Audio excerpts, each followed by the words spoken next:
السلام عليكم ومرحبا بكم معايا في فيديو جديد يا احلى متابعين، وكنتمنى ان هذا الفيديو يلقاكم في اتم الصحه والعافيه يا رب.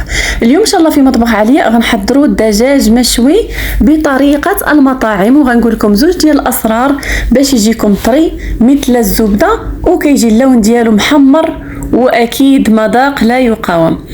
كنتمنى فعلا ان وصفات اليوم تنال الاعجاب ديالكم. وطبعا الا كانت اول مره كتشاهدوا فيها قناتي كنقول لكم مرحبا بكم، اشتركوا في القناه وتابعوني على مواقع التواصل مطبخ عليا. وعلى بركه الله كنبداو الطريقه. كل ما سنحتاجه هو واحد الدجاجه، طبعا كديروا القياس حسب افراد العائله. طبعا انا عندي الدجاجه هنايا ديال كيلو و300، غسلتها جيدا بالماء والقارص او الحامض والملحه وشويه الزنجبيل، حيت لها داك الزنخ اللي كيكون فيها. تقدروا ديروا اي طريقه، طبعا الغسل كيبقى حسب الطريقه اللي كتعتمدوها، سواء كتشوطوه او كديروا له الحامض الملحه او الخل. طبعا طريقه غسل الدجاج راها معروفه. بعد ذلك كما شفتوا راني حيدت له داك الجناح اللي فيه دوك الاظافر، وكتشدوا الدجاجه ديالكم بهذه الطريقه، وكتكونوا طبعا مضيتوا الموس جيدا وكتحلوها بشكل طولي بهذا الشكل، يعني كتحلوا الصدر الى نصفين وكتفتحوا الدجاجه ديالكم. بعد ذلك كتقلبوها على هذا الشكل وكتحيدوا العنق. بالنسبه للعنق البنات تحتفظوا به جانبا في شي وصفه اخرى، ما غاديش نديروه للشواء. بعد ذلك البنات هنا عندنا واحد زوج ديال العظام كتحاولوا تطرطقوهم على هذا الشكل حتى كتسمعوا الطرق. وبعد ذلك البنات هكذا كما كتشوفوا. وبعد ذلك كتبداو تشرحوا الصدر ديالكم بهذه الطريقه، كتفتحوه على هذا الشكل، كتفتحوا الصدر بشكل طولي في كلتا الجهتين، يعني الصدر المقسوم الى جهتين كتفتحوه بهذه الطريقه راه سهله.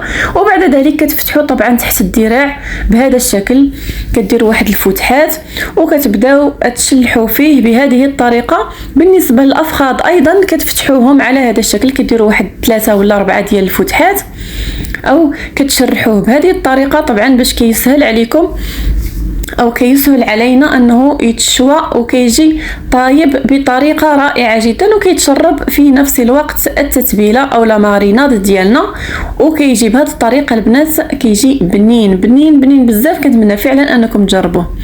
ها هو الدجاج ديالنا طبعا بعد ما وجدناه غنوجدوا الان لا ماريناد او التتبيله اللي درنا فيها واحد الكاس ديال الزبده دائبه، واحد 2 ورقات ديال الراند او ورقه سيدنا موسى، كنديروا واحد 8 فصوص من الثوم، ضروري البنات ديروا الثوم، وواحد نصف كاس ديال الحامض او القارص عصير الحامض.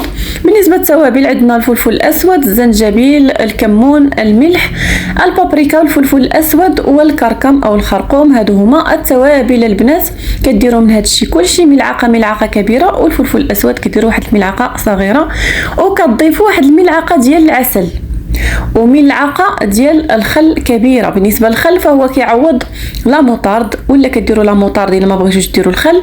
وبالنسبه لملعقه العسل البنات فهي سر من اسرار ان الدجاج ديالكم يجي محمر، كتخليه يجي محمر وديك القشره ديالو باللون الذهبي المحمر. هذاك هو السر باش كيجي الدجاج احمر مثل المطاعم. كديروا واحد الملعقه من العسل.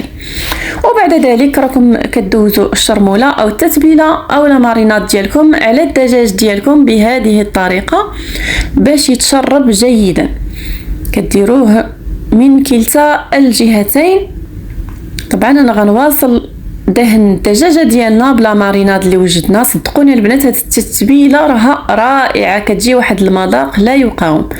وبعد ذلك البنات كتاخذوا الدجاجه ديالكم اللي شرحتوها وكديروها في واحد لو بلا وكتخليوها لمده ساعتين، تقريبا من 2 إلى 3 ساعات، كما قلت لكم من 2 إلى 3 ساعات باش تشرب هذيك التتبيله ديالنا.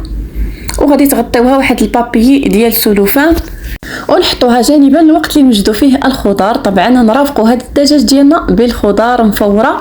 بالنسبه للخضار البنات انا عندي هنا بطاطا مقطعه الى فصوص، عندي لوبيا الخضراء، الزروديه او الخيزو، وعندي الشوفلور وشويه ديال القرعه او الجريوات. بالنسبه للجريوات فانا غنقطعها على شكل دوائر بعد ما غنزينها بلا فوخشيط كما كتشوفوا بهذه الطريقه باش كتجي بشكل جميل.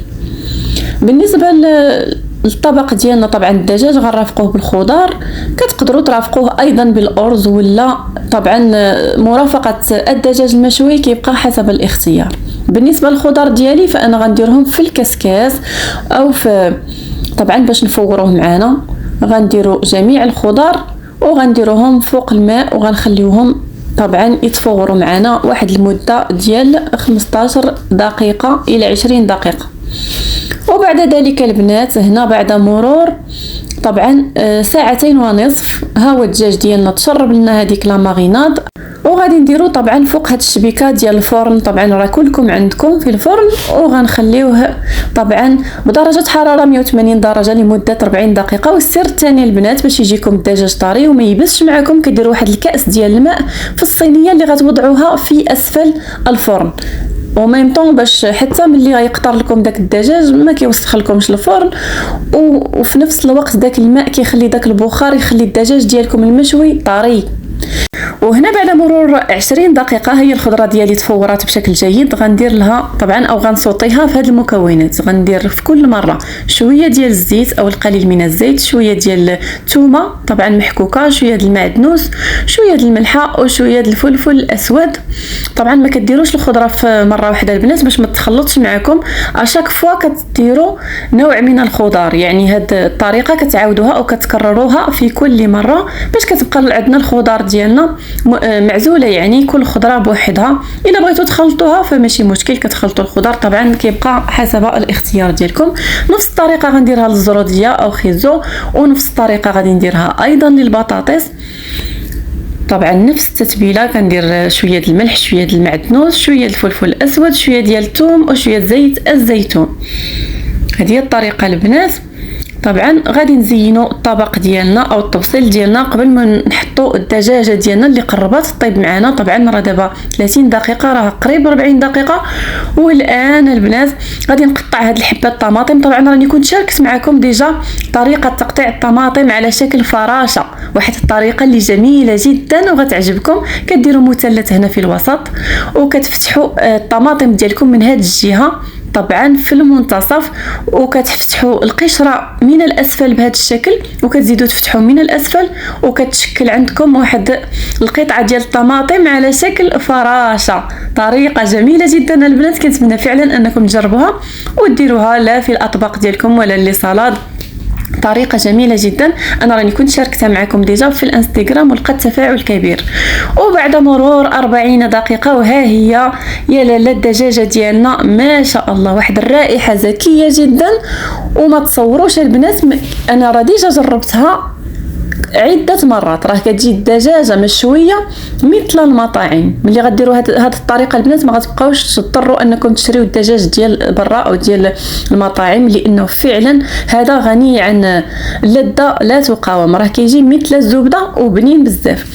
وصلنا لنهايه الفيديو. الى عجبكم الفيديو ما تبخلوش عليا بزر الاشتراك ولايك، وتابعوني على مواقع التواصل مطبخ عليا. دمتم في امان الله وحفظه، والسلام عليكم في حلقه قادمه ان شاء الله مع وصفه جديده.